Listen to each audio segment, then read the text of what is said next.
Express creative कट्ट्यामध्ये आपलं पुन्हा एकदा स्वागत. तर आज आपण पारंपरिक पद्धतीने बनवल्या जाणारी बासुंदी बघणार आहोत.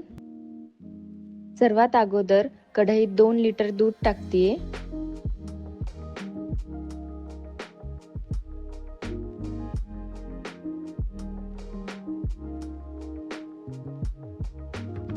ह्याला फुल गॅसवर उकळा फुटेपर्यंत हलवत राहूया.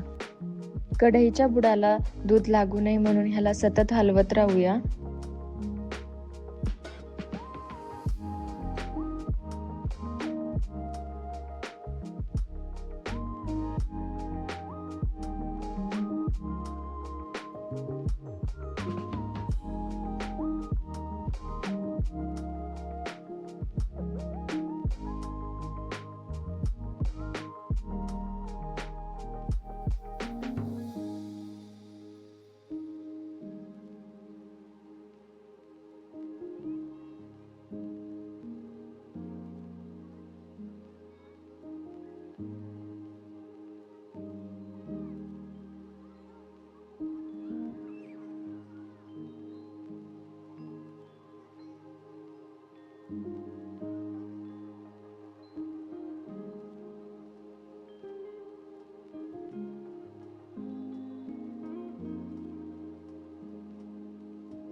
दूध आता बऱ्यापैकी अर्ध झालेलं आहे. यानंतर 1 वाटी साखर टाकूया. दुधाला गोडवा असतो म्हणून मी इथे 1च वाटी साखर टाकलेली आहे.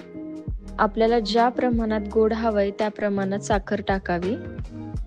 त्याला आता 5 ते 10 मिनिटं असंच हलवत राहूया. साखर ही विरघळते.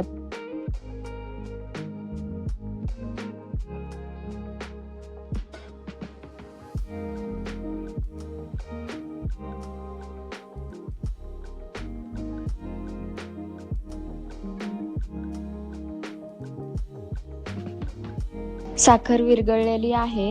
यानंतर यात 1.5 चम्मच इलायची पावडर टाकूया. बासुंदीला घट्टसरपणा येत आहे, तर ही बुडाला चिटकू नये म्हणून ह्याला सतत हलवत राहूया.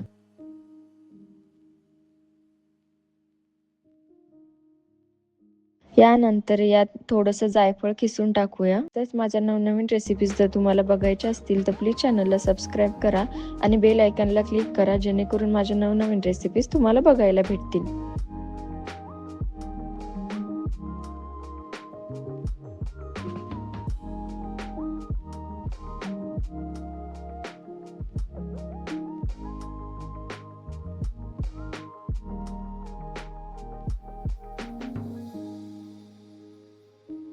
बासुंदी बऱ्यापैकी घट्ट झालेली आहे.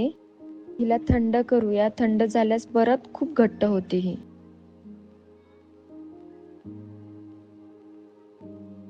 बघा थंड झाल्यास बासुंदी किती घट्ट झालेली आहे. तुम्ही अशीही दाणेदार खाऊ शकता. तुम्हाला अजून क्रीमी जर पाहिजे असेल तर ह्याला मिक्सर मध्ये फिरून घेऊ शकता.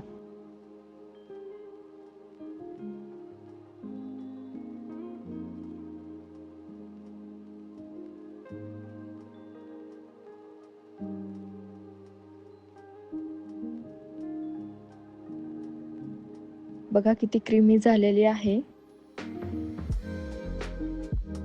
तर यात मी बारीक कट केलेले बदाम टाकते. एका डब्यामध्ये काढून ह्याला फ्रीजला थंड व्हायला ठेवूया.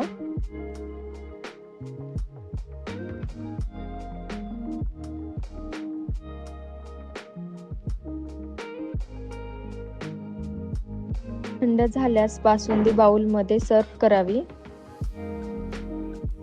गार्निश साठी मी इथे बदाम व पिस्ता टाकतेय.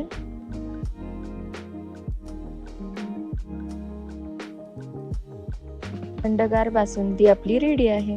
एन्जॉय.